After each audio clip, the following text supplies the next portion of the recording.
Oh, Akbar.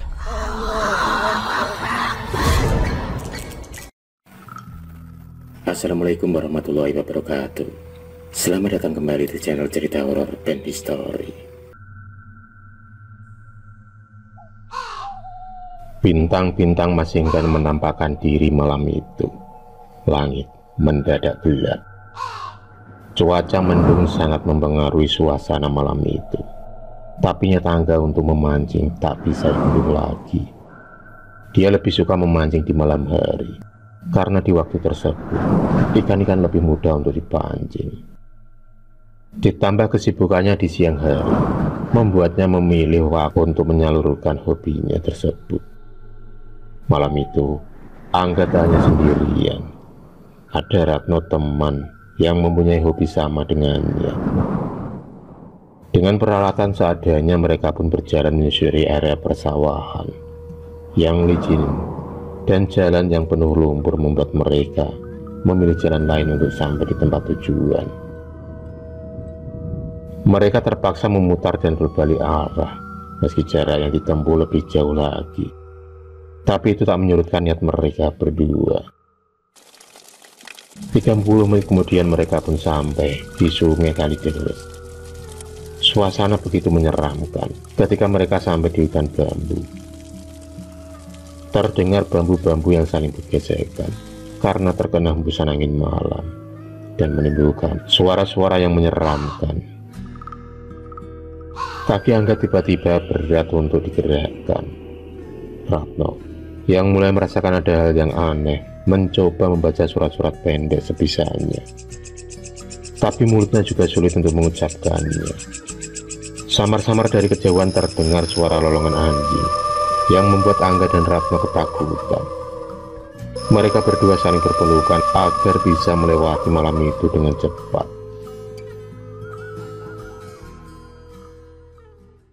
Angga kemudian mencoba menyalakan senter guna menerangi jalan. Mereka pun berjalan secara perlahan, langkah demi langkah. Akhirnya mereka pun sampai juga di ujung hutan bambu. Rasa syukur alhamdulillah terucap dari mulut keduanya. Akhirnya mereka bisa terlepas dari jerat makhluk-makhluk yang tak kasat mata tersebut. Baru saja mereka melangkah, tiba-tiba senter mendadak mati. Suasana menjadi gelap gulita, dan juga hawa dingin yang menusuk tulang sangat terasa. Ratno yang berdiri di depan, samar-samar dia mendengar suara tawa kuntilanak yang melengking. Tampak dari kejauhan Ratno juga melihat juga pocong yang meloncat-loncat menuju ke arah mereka. Semakin lama pocong itu semakin mendekat. Wajahnya yang begitu menyeramkan tampak begitu jelas di hadapan mereka. Mata yang hampir keluar dan penuh dengan darah yang mengalir. Bau amis begitu menusuk hidung mereka dan membuat Angga semakin mual dan ingin muntah. Demikian juga Ratno. Dia melihat sosok wanita berambut panjang duduk di antara rimbunnya daun bambu. Sesekali wanita itu melantunkan lagu untuk bocah yang ada di pangkuannya. Entah mengapa, malam itu adalah malam yang begitu lama yang dirasakan oleh Angga dan Ratno. Mereka hanya bisa pasrah dengan kejadian yang mereka alami.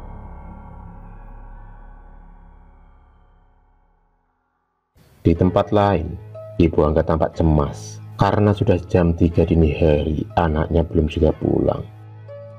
Hal yang tak biasanya dilakukan oleh Angga. Ibu Angga pun merasakan ada hal yang aneh, karena sejak tadi sore Angga bertingkah laku aneh.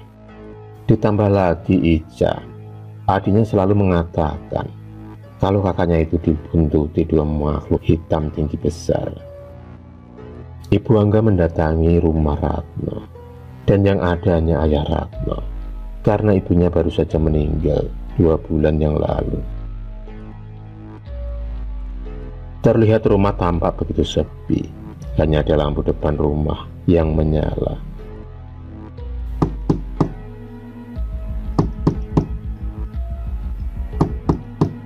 Setelah 3 kali ketukan pintu, akhirnya ayah Ratno pun keluar rumah. Mereka kemudian berdiskusi untuk mencari keberadaan Ratno dan Angga, dua pemuda yang belum ada kabarnya. Hilangnya Angga dan Ratno santer didengar dari mulut ke mulut para warga. Mereka kemudian saling bergotong royong untuk mencari keberadaan Angga dan Ratno. Bahkan mereka juga sudah sampai di hutan bambu, tapi Angga dan Ratno tak menampakkan jejak di sana. Hanya terlihat ada senter yang tergeletak di tanah bertumpukan dengan daun-daun bambu kering. 2 hari sudah Angga menghilang. Banyak warga yang beranggapan kalau mereka dimangsa oleh makhluk buas. Ada juga mereka disembunyikan makhluk halus, penghuni hutan bambu yang memang terkenal angker itu.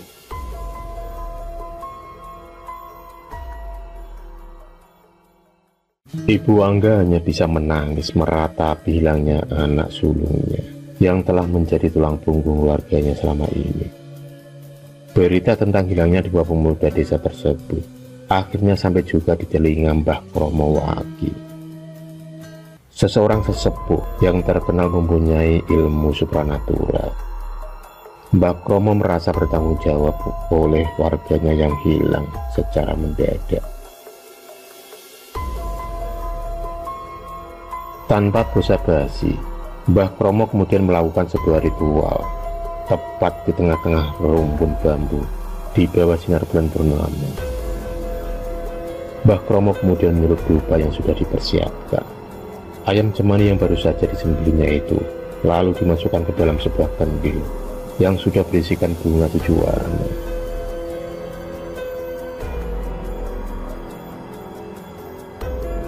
Setelah Mbah Kromo membacakan sebuah mantra, tiba-tiba angin berhembus sangat kencang.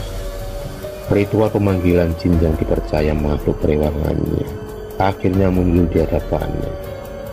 Tampak makhluk tinggi besar berbulu lebat dan bermata merah itu terlihat begitu menyeramkan. Mereka kemudian berdialog, dan setelah itu jin perewangan Mbah Kromo menghilang hanya dengan sekejap mata. Mbah Kromo kemudian duduk bersila sambil kedua tangannya disilangkan di dadanya. Sementara itu jin perewangannya berhasil menemukan keberadaan Angga dan Ratno. Mereka tampak begitu lemas. Kedua tangan dan kaki mereka diikat menggunakan tali bambu oleh kuntilanak penghuni hutan bambu yang tampak marah.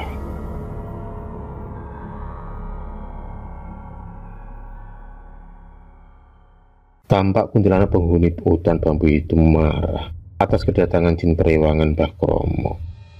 Akhirnya mereka saling adu kuasa, dan jin tersebut tampak kewalahan karena saking banyaknya makhluk-makhluk yang menjaga Angga dan Ratno. Di tempat lain, Mbah Kromo merasakan kekalahan dari jin perewangannya. Maka dari itu dia segera meminta bantuan dari para warga untuk memukul keras perabot rumah tangga. Secara berbondong-bondong dan sukarela, warga pun datang lengkap dengan alat seperti panci, wajang, dan perabotan yang lainnya. Setelah berkumpul, mereka kemudian lalu memukul-mukul benda tersebut setelah mendapati aba-aba dari Mbah Kromo.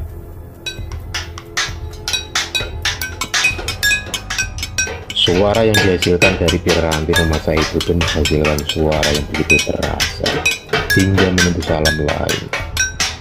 Suara yang dibenci para makhluk gaib itu akhirnya membuat mereka kalang kabut. Pada kesempatan itulah jin perewangan Mbah Kromo akhirnya dapat menyelamatkan Angga dan Ratno. Mereka tampak tak sadarkan diri. Tubuh mereka kurus kering dan menghitam.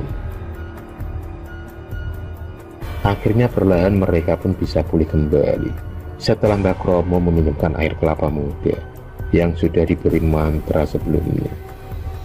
Setelah semua membaik, Angga pun perlahan menceritakan kalau mereka disekap oleh penguasa hutan bambu untuk dijadikan suaminya. Tapi Angga menolaknya, dan atas penolakannya itu, mereka pun menjadi murka dan menyekap Ratno menjadi tawanan. Setelah kejadian itu, Angga dan Ratno tak lagi keluar di malam hari untuk memancing, karena mereka takut kejadian itu dapat terulang lagi. Apalagi setelah kejadian di malam itu, Mbah Kromo meninggal. Ratno dan Angga merasa berhutang budi pada beliau. Maka setiap Kamis sore mereka pun menyempatkan ziarah ke makam Mbah Kromo untuk mendoakannya.